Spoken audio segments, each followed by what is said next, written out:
മാസത്തെ ഉദ്വേഗം നിറഞ്ഞ കാത്തിരിപ്പിന് ഇന്ന് വിരാമമാകുകയാണ്. കേരളം എഴുതിയ അന്തിമ വിധി ഇന്നറിയാം. പതിറ്റാണ്ടുകളായി മാറി മാറി ഭരിച്ചും കൊള്ളയടിച്ചും ഈ നാടിനെ തകർത്തെറിഞ്ഞ ഇടതു വലതു മുന്നണികൾക്ക് ഇന്ന് അന്ത്യം കുറിക്കപ്പെടുമോ എന്നാണ് രാഷ്ട്രീയ ഭാരതം ഉറ്റുനോക്കുന്നത്. വികസനത്തിന്റെ പുതിയ ആകാശം സ്വപ്നം കാണുന്ന ജനത അഴിമതിയുടെയും സ്വജനപക്ഷപാതത്തിന്റെയും കെട്ടുപാടുകളിൽ നിന്ന് മോചനം നേടുന്ന സുപ്രധാനമായ ദിനം. ഒരൊറ്റ മാസം നീണ്ടുനിന്ന നിഗൂഢമായ കണക്കുകൂട്ടലുകൾക്കും അവകാശവാദങ്ങൾക്കും ഇന്ന് വിരാമമാകുമ്പോൾ കേരളത്തിന്റെ മണ്ണിൽ മാറ്റത്തിന്റെ താമര വിരിയുമെന്ന ഉറച്ച വിശ്വാസത്തിലാണ് എൻഡിഎയും കേരളത്തിലെ സാധാരണക്കാരും. ഭരണ തുടർച്ച എന്ന വ്യാജേന കേരളത്തെ കടക്കെണിയിലാക്കിയ ഇടതു മുന്നണിക്ക് ഇന്ന് ജീവൻ മരണ പോരാട്ടമാണ്.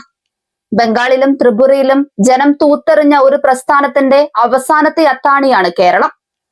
ഇന്ന് അധികാരം നഷ്ടപ്പെട്ടാൽ ഇന്ത്യൻ ഭൂപടത്തിൽ നിന്ന് തന്നെ CPM എന്ന പേര് മാഞ്ഞു പോകും.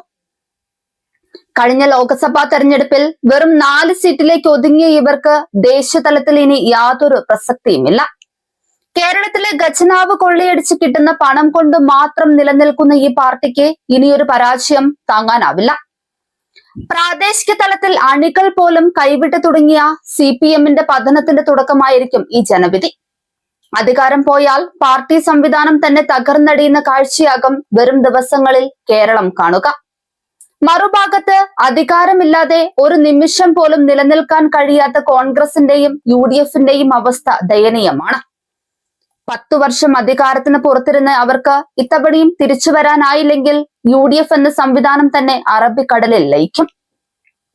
മുഖ്യമന്ത്രി കസേരയ്ക്ക് വേണ്ടി ഫലം അറിയും മുൻപേ പരസ്പരം പോരടിക്കുന്ന നേതാക്കൾക്ക് ഈ നാടിന്റെ വികസനമല്ല, മറിച്ച് സ്വന്തം താല്പര്യങ്ങൾ മാത്രമാണ് വലുത്. കോൺഗ്രസ് തകർന്നാൽ മുന്നണിയുടെ കടിഞ്ഞാൻ മുസ്ലിം ലീഗിന്റെ കൈകളിലേക്ക് മാറുമെന്ന് അവർ ഭയക്കുന്നുണ്ട്. ദേശതലത്തിൽ അപ്രസക്തമായ കോൺഗ്രസിന് കേരളത്തിലും അധികാരം ലഭിച്ചില്ലെങ്കിൽ ഘടക കക്ഷികളെ കൂടെ നിർത്താൻ പോലുമാകില്ല. അധികാരത്തിന്റെ അഹങ്കാരം മാത്രം ശീലിച്ച UDF നേതാക്കൾക്ക് ഈ ജനവിധി ഒരു മരണമണിയായിരിക്കും. ഈ രണ്ട് മുന്നണികളെയും ഒരുപോലെ ഭയപ്പെടുത്തുന്നത് NDAയുടെ കരുത്തുറ്റ സാന്നിധ്യമാണ്. ലോക്സഭാ തെരഞ്ഞെടുപ്പിലും തദ്ദേശ തെരഞ്ഞെടുപ്പിലും കണ്ടു തുടങ്ങിയ ആ മാറ്റത്തിന്റെ കാറ്റ് ഇന്നൊരു കൊടുങ്കാറ്റായി മാറിയിട്ടുണ്ട്. കേന്ദ്ര സർക്കാരിന്റെ വികസന പദ്ധതികൾ ഓരോ വീട്ടിലും എത്തിയതോടെ ജനങ്ങൾക്ക് രാഷ്ട്രീയ തിമിരം മാറി തുടങ്ങി. 10ലധികം സീറ്റുകളിൽ വിജയം ഉറപ്പിച്ചിട്ടും വോട്ടിംഗ് ശതമാനത്തിൽ വൻ മുന്നേറ്റം നടത്തിയും കേരളത്തിൽ ഇനി BJP തീരുമാനിക്കുന്ന രാഷ്ട്രീയ സാഹചര്യമാണ് നിലനിൽക്കുന്നത്.